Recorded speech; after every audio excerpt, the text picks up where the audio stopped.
Washington হিলটনে বন্দুকধারীর হামলার পর যখন প্রাণভয়ে সবাই ছুটছিলেন, তখন কিছু অতিথির মদের বোতল চুরির দৃশ্য ক্যামেরায় ধরা পড়েছে। দামি পোশাক পরা এক নারী ও কয়েকজন সাংবাদিককে টেবিল থেকে ওয়াইন সংগ্রহ করতে দেখা যায়। কেউ একে নির্লজ্জতা বললেও অনেকের মতে $350 ডিনার বাতিল হওয়ায় এটি ছিল উসুল করার চেষ্টা। ঘটনার ভিডিওটি বর্তমানে সামাজিক যোগাযোগ মাধ্যমে ভাইরাল। হোয়াইট হাউস করেসপন্ডেন্টস ডিনারে বন্দুকধারীর হামলার ঘটনার পর যখন চারদিকে আতঙ্ক এবং বিশৃঙ্খলা, ঠিক তখনই এক ভিন্নধর্মী দৃশ্য ধরা পড়েছে ক্যামেরায়, যেখানে প্রাণভয়ে সাংবাদিক ও অতিথিরা টেবিলের নিচে লুকিয়ে পড়ছিলেন বা হলরুম ছেড়ে পালাচ্ছিলেন। সেখানে কিছু অতিথিকে দেখা গেছে টেবিল থেকে মদের বোতল সংগ্রহ করতে।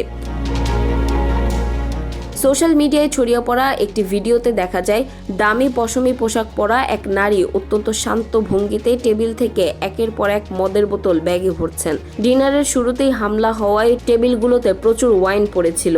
এই দৃশ্য দেখে নেটিজেনরা দুই ভাগে বিভক্ত হয়ে পড়েছেন। সমালোচকদের মতে, ভয়াবহ এই পরিস্থিতিতে সাংবাদিকদের এমন আচরণ অত্যন্ত নির্লজ্জ এবং লজ্জাজনক।